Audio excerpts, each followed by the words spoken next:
వర్తించాలి. Conditions apply అయినప్పుడే product perfect గా ఉంటుందని నమ్ముతున్నారట తారక్. అందుకే కొరటాల టీమ్ తో కలిసి మాట్లాడి ఓ డెసిషన్ కి వచ్చారట. అంతా దాని ప్రకారమే జరిగితే జూలై ఎండింగ్ కి కానీ ఆగస్ట్ ఫస్ట్ వీక్ లో కానీ గుడ్ న్యూస్ వినిపిస్తారట. ఇప్పటికైతే అఫీషియల్ గా ఉన్న దేవరా రిలీజ్ డేట్ అక్టోబర్ 10. కానీ డేట్ ప్రీపోన్ అయ్యే అవకాశాలు ఎక్కువగా ఉన్నాయన్న మాట ఫిల్మ్ నగర్ లో జోరుగా వినిపిస్తోంది. సినిమా సెప్టెంబర్ లో విడుదల కావాలంటే షూటింగ్ ఎప్పటికి పూర్తి కావాలి? పోస్ట్ ప్రొడక్షన్ పనులకు ఎంత సమయం కావాలి? దీని గురించే టీంలో గట్టిగా చర్చలు జరిగినట్టు తెలుస్తోంది. ఎట్టి పరిస్థితుల్లోనూ జూలై ఎండింగ్ కి షూటింగ్ ని కంప్లీట్ చేసేలా స్కెడ్యూల్స్ ప్లాన్ చేసే బాధ్యతను కొరటాలకు అప్పగించేశారట. అలా చేస్తేనే పోస్ట్ ప్రొడక్షన్ విషయంలో హరీబరీ ఉండదన్నది వాస్తవం. ఈ విషయంలో కొరటాల ఇచ్చే కాన్ఫిడెన్స్ ని బట్టే సినిమా రిలీజ్ డేట్ ప్రీపోన్ చెయ్యాలా వద్దా అనే దాని మీద ఫైనల్ డెసిషన్ తీసుకునే అవకాశాలున్నాయట.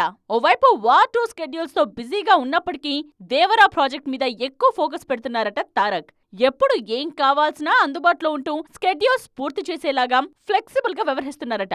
ఇటు RRR తరువాత రిలీజ్ అయ్యే సినిమా కావడం, నెక్స్ట్ నార్త్ లో తన స్టేటస్ కి స్టెబిలిటీ తెచ్చే ప్రాజెక్ట్ కావడంతో ఎట్టి పరిస్థితుల్లోనూ దేవరా సక్సెస్ అయి తీరాలని అనుకుంటున్నారట తారక్.